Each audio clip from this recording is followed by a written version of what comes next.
Hello friends, నమస్తే. Welcome to తిందాంరా.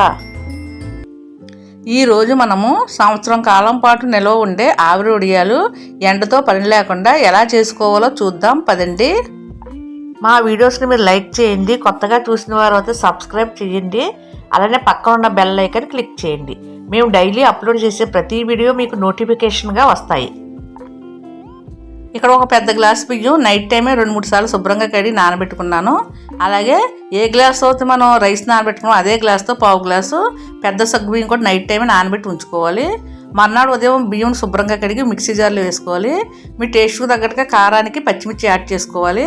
తర్వాత కొంచెం ఉప్పు వేసుకోవాలి. వాటర్ పోసి ఇలా మెత్తగా మిక్సీ పట్టుకోవాలి. పిండి ఎంత మెత్తగా మిక్సీ పట్టుకుంటే ఆవిరి వడియాలు అంత బాగా వస్తాయండి.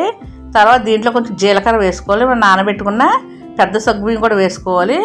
ఇక్కడ నేను అయితే కొంచెం కొత్తిమీర సన్నగా కట్ చేసి వేసుకుంటున్నాను, కొంచెం చిల్లీ ఫ్లేక్స్ వేసుకుంటున్నాను. మీకు ఏమీ అక్కర్లేదంటే ప్లెయిన్గా కూడా పెట్టుకోవచ్చు. ఈ పిండితో 2 రకాలుగా ఆవిరి వడియాలు పెట్టుకోవచ్చండి. 2 రకాలు ఎలా పెట్టుకోవాలో ఈ వీడియోలో చూపిస్తాను.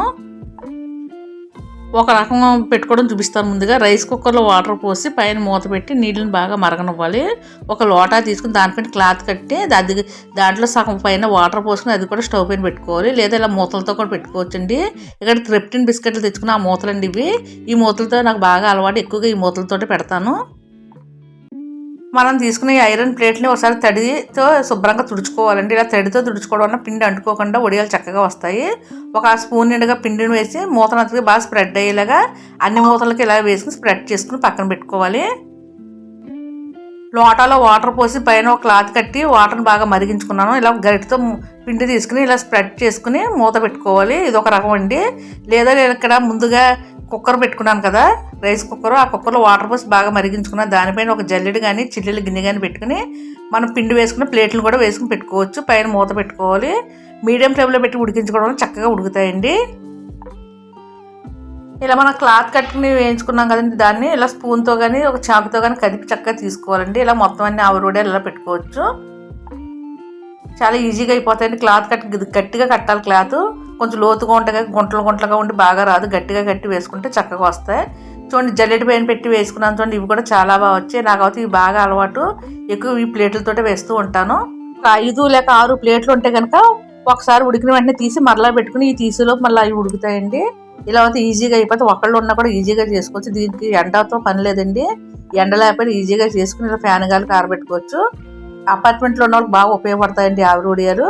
ఎండ ఉంటే కనుక ఒక గంట ఎండలో పెట్టుకుని డబ్బాలో స్టోర్ చేసుకుంటే 2-3 సంవత్సరాల పైన నిల్వ కూడా ఉంటాయి. చూడండి ఎంత ఈజీగా టూత్ పిక్తో తీసుకుంటే ఎంత బాగా వచ్చాయి వడియాలు. ముందుగా మనం 4 ఉడికించుకున్నాం కదండి, ఆ ప్లేట్లు తీసుకుని మళ్ళీ 4 అట్లా పిండి వేసుకుంటే కనుక ఈ అయ్యేలోపు అవి తీసుకుంటూ ఉండొచ్చు. ఒకళ్ళు చేసుకుని ఈజీగా అయిపోతాయండి. చూడండి, అవి తీసుకునే లోపు మరలా పెడుతున్నాను. ఇలా ఒకదాని తర్వాత ఒకటి తీసుకుని వేసుకోవాలండి. ఎక్కువ క్లాత్ కట్టి వేసుకునే కన్నా నాకు ఇలా ప్లేట్లో వేసుకుంటే ఈజీగా వస్తాయి. అన్నీ ఒకే సైజులో వస్తాయి. మీకు ఎలా వీలుంటే అలా వేసుకోవచ్చు. ఈ ప్లేట్లు అందరి దగ్గర ఉండకపోవచ్చండి. ఇలా లేకపోయినా క్యారేజ్లు పెట్టే బాక్సులు ఉంటాయి కదా, స్టీల్ బాక్సులు, దానిపైన మూతల పైన కూడా వేసుకోవచ్చు. లేదా ప్లెయిన్ ఉండే స్టీల్ ప్లేట్ల పైన కూడా వేసుకోవచ్చు. మీకు ఏది వీలుంటే అలా వేసుకోండి. మనం ఉడికించిన ప్లేట్లు పక్కన పెట్టుకుని మరలా 3 ప్లేట్లు పెట్టుకుని మూత పెట్టుకోవాలి. ఇలా ఒకదాని తర్వాత ఒకటి వేసుకుంటే చల్లారని తీసి ఒక క్లాత్ పైన ఆరబెట్టుకోవచ్చు. ఎండ ఉంటే ఎండలో పెట్టుకోండి, లేకపోతే ఫ్యాన్ గాలికి కూడా ఆరబెట్టుకోవచ్చు. ఎండలో పడి కష్టపడి పెట్టుకునే కన్నా ఇంట్లోనే ఈజీగా ఆవిరి వడియాలు పెట్టుకుని చక్కగా బాగా పొంగుతాయి. అలాగే 2-3 సంవత్సరాల పాటు నిల్వ కూడా ఉంటాయండి. ముందులో రుబ్బుకున్న పిండిలో అయితే నేను కొత్తిమీర, రెడ్ చిల్లీ ఫ్లేక్స్ వేసి చేసుకున్నాను. ఈ పిండిలో అయితే కనుక నేను నువ్వుపప్పు అలానే పచ్చిమిర్చి పేస్ట్ వేసి చేసుకున్నానండి. 2 మీకు ఎలా వీలుంటే అలా చేసుకుని 2 చాలా బాగుంటాయండి. ఎండిన తర్వాత ప్లేట్లో పెట్టుకున్నాను. చూడండి ఎంత తెల్లగా ఎంత బాగా వచ్చాయో. ఏగితే అంతే రుచిగా కూడా ఉంటాయి. ఇలా నువ్వుపప్పు వేసుకోవడం కూడా హెల్త్కి చాలా మంచిదండి. జీలకర్ర కానీ నువ్వుపప్పు కానీ వేసి చేసుకుంటే ఈ ఆవిరి వడియాలు చాలా రుచిగా ఉంటాయి. మీకు కలర్ఫుల్గా కావాలంటే కనుక కొత్తిమీర, రెడ్ చిల్లీ ఫ్లేక్స్ వేసి చేసుకోవచ్చు. లేదు మాకు వైట్గా కావాలనుకుంటే కనుక ఇలా నువ్వుపప్పు కూడా వేసుకోవచ్చు. మీకు ఏది ఇష్టం అంటే అలా చేసుకోండి. స్టవ్ పైన ఒక కడాయి పెట్టి నూనె వేసి వేడెక్కిన తర్వాత ఈ ఆవిరి వడియాలు వేసి వేయించుకున్నాను. చూడండి అప్పడాలాగా ఎంత బాగా పొంగాయో. పిల్లలు కూడా చాలా ఇష్టంగా తింటారు. ఎప్పుడైనా పిల్లలు స్నాక్స్గా కూడా వేయించి పెట్టచ్చు. పప్పులోకి, సాంబార్లోకి సైడ్ డిష్గా చాలా బాగుంటాయండి. ముందుగా పెట్టిన ఆవిరి వడియాలండి ఇవి. కొత్తిమీర, రెడ్ చిల్లీ ఫ్లేక్స్ వేసి చేశాను కదా, అవి ఎలా ఉన్నాయో చూద్దామండి. ఇలా నూనె కాగిన తర్వాత ఇవి ఎండబెట్టుకున్న ఆవిరి వడియాలు వేసి ఇలా వేయించుకుంటే చక్కగా పొంగుతాయండి. అప్పడాల్లా పొంగుతాయి. చాలా రుచిగా ఉంటాయండి.